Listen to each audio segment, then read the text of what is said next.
Before Jack the Ripper, before Zodiac, there was another, a silent phantom, stopping servants in the dark, a ghost that butchered, ritualized, disappeared.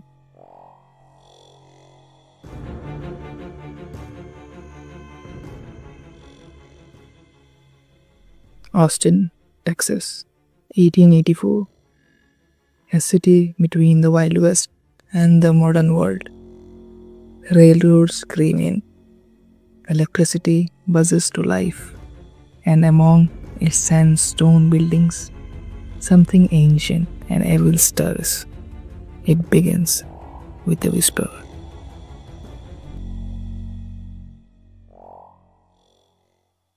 December 30th, 1884, Molly Smith, a 25-year-old black servant, is found dead.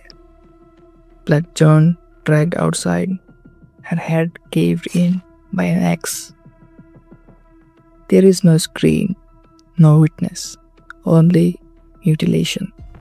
But Austin shrugs it off. She is just a servant, they say. Just a servant. Days pass, then weeks, then another death. Eliza Shelley. Same horror, same signature. Then Clara Dick. Then Irene Gross. Irene's face was hacked apart. Her arm nearly severed.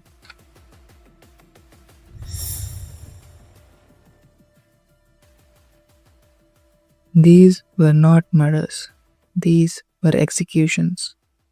Every victim dragged, every head smashed.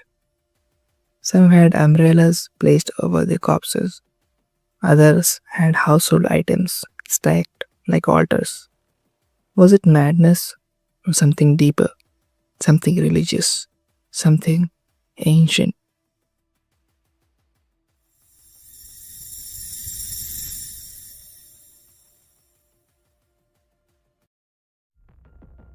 Then, on May 6th, 1885, the killer changed the rules.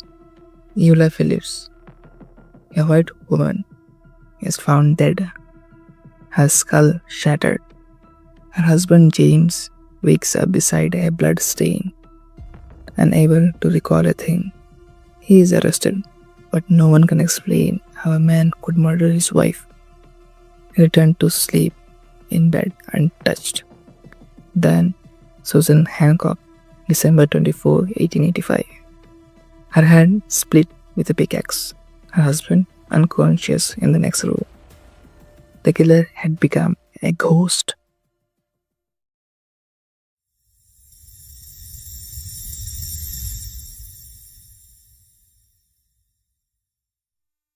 Austin implodes. Over 400 men arrested. Dogs brought in. Lanterns lit. Families flee to San Antonio. Yet no one sees him, not once. He comes in silence, leaves in blood. His territory was surgical.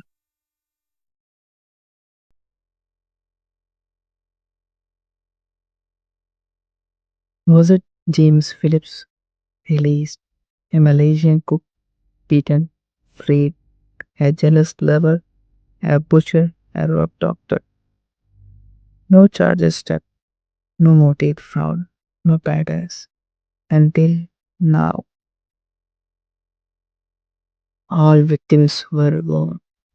Most were black, all murdered on moonless nights, all sexually violated post-mortem.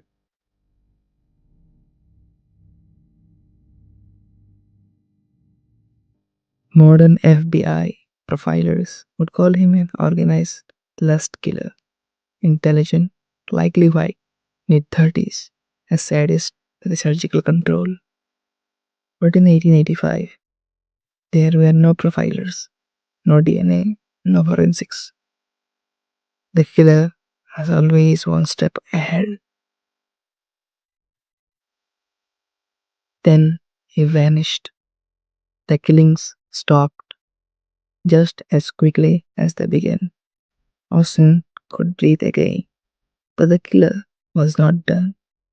3 years later, 5,000 miles away, London, 1888, Whitechapel, Jack the Ripper begins his spree.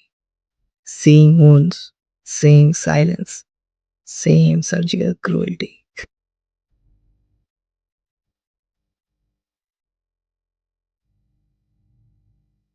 It sounds impossible, but in the records, one name connects both cities. A German born doctor known to be in Austin, known to disappear, known to arrive in London. A physician with no wife, no children, brilliant, cold. We'll never know, but the victims, they knew.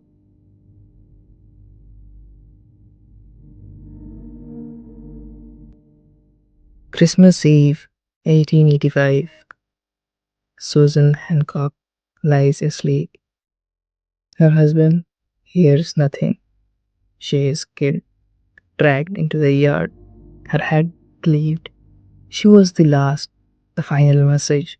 And then the phantom vanished. No one was ever caught, not in Texas, not in London. Today, you can walk the streets where they died. Coffee shops now stand on alleys soaked in blood.